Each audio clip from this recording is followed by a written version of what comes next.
All right, good. Good. So my name is Michael Zed Johnson, and I've been talking to Miss Roberts about coming to talk to you guys about bullying. It's something very important to me. It's something that we see a lot in the news. You guys are about to go off to middle school next year, so I feel it's very important to you as well. I wanted to tell you my story, give you some of my background and history of both. I don't think I was bullied, but I was a bully. So I want to tell you that story and the lessons I've learned. When I was about your age, I had moved all over the country several times back and forth. I'd been to 7 different schools by the time I was in the 5th grade. And all that moving around, it was hard for me to make friends. So what would happen is I would try to make friends by telling jokes and trying to be cool and trying to fit in and that type of stuff. And sometimes it was at the expense of others. And what I was doing was I was kind of hiding my own insecurities. I grew up very poor. I remember going to a business when I lived in Portland, Oregon, and it was kind of in the basement. And we walked in and there was piles of clothes. There's jackets, there's jeans, there's shirts, there's shoes. Go find something. And it was just stuff that people had donated, and I was ashamed of it as a young person. I was scared that somebody was going to notice that I had on dirty clothes or dirty shoes or it wasn't name brand or whatever. So I would throw that insecurity off on other people by telling jokes and making fun of or whatever. And it could be anything. There was one incident I remember making fun of a young man on the school bus because of the way he looked, right? None of us can help the way we look. But I made fun of him. I remember me and a group of my friends, or who I thought were friends, making fun of a young girl who, she wasn't crippled, but she had a physical inability to move her arms very well, and we would make fun of her. And in hindsight, as an adult, it breaks my heart to consider that I had ever done that.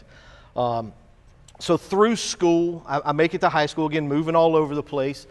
And in high school, there was 2 girls that used to live in the same apartments that I did.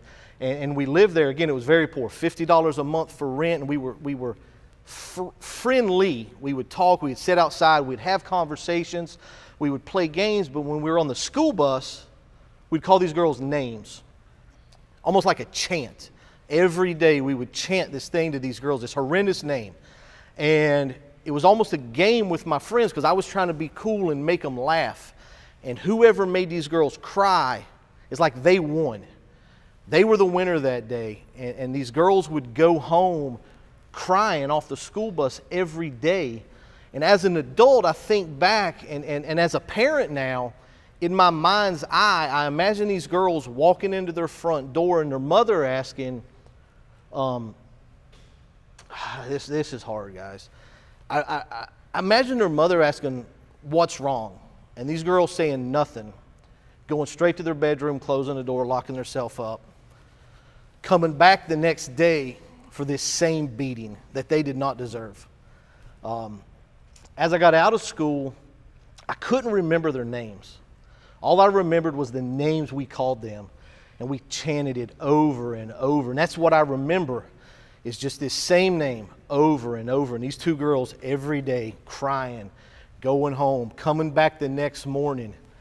And as I was raised by my mother, a single mother, she always taught me to stand up for the weak, protect people, take care of people. Don't you ever talk about somebody. If you don't have anything nice to say, don't say anything at all. That's how my mother raised me.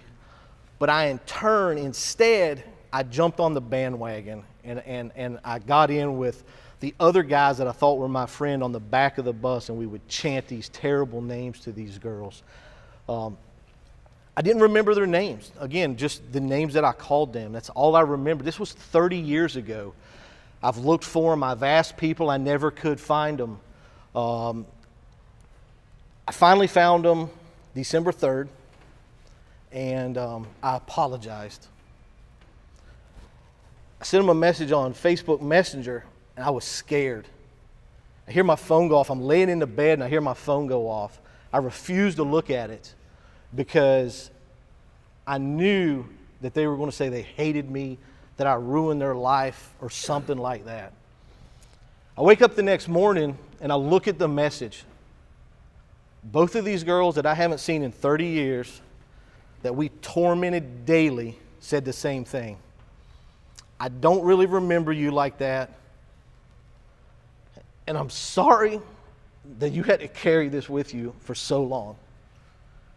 These girls were victims to me and my friends, and they were telling me they were sorry that I had to carry this for so long. When I told you that I was raised to protect the weak and stand up, and I didn't do that, what I realized, guys, I was the weak one. I should have stood up. I should have told my friends to quit. That's the way I was raised. In hindsight, what I realized were they were the strong ones. They were the courageous ones. I was weak. They were courageous because every morning they got up, they came to the bus stop just to go to school to get an education like every one of you, and they took a beating that they knew they were walking into every single day. What I would tell you as an adult now, as a father, you're not to tolerate bullying. There's no reason to put up with it. There's no reason to go, like I imagine these girls, and lock yourself up in your room and cry and deal with it yourselves. You have a support system, whether it's your friends, your parents, your teachers, your principals, your bus driver, your pastor. It doesn't matter. If you're being bullied and it continues, you need to tell someone. I wish that these girls would have told their parents, and their parents would have come beat on my door and had a conversation with my mother to stop that. If you see one of your friends being bullied, please step up and be a friend and tell the bully to stop. Tell your teachers, tell your parents, tell somebody, because nobody needs to deal with it. This has haunted me for nearly 30 years. The big thing was not being able to apologize, because I wanted so bad to tell these girls that I was sorry, and then I realized that I was the weak one and they were the courageous ones.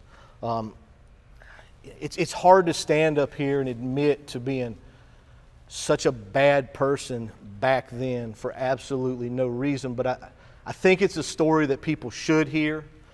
They deserve to hear. Again, if you ever, and next year's going to be difficult as well, right? You're the lowest kids, the youngest kids in middle school. You don't have to tolerate bullying. Please tell somebody. We hear too much stuff in the news right now about young people taking their lives for bullying, which is another reason I want to do this, is because it's unacceptable. You don't have to deal with it. So please do. Please tell somebody if there's anything bothering you as far as bullying. What I want to know is how many of you guys with me refuse to bully people? Everybody in this room should refuse to bully, right? Now, one young man, two young men raising their hands right here. See, here we go. That's what I want to see, guys. I want you to refuse to bully. And ultimately, I want you to all be better than I am.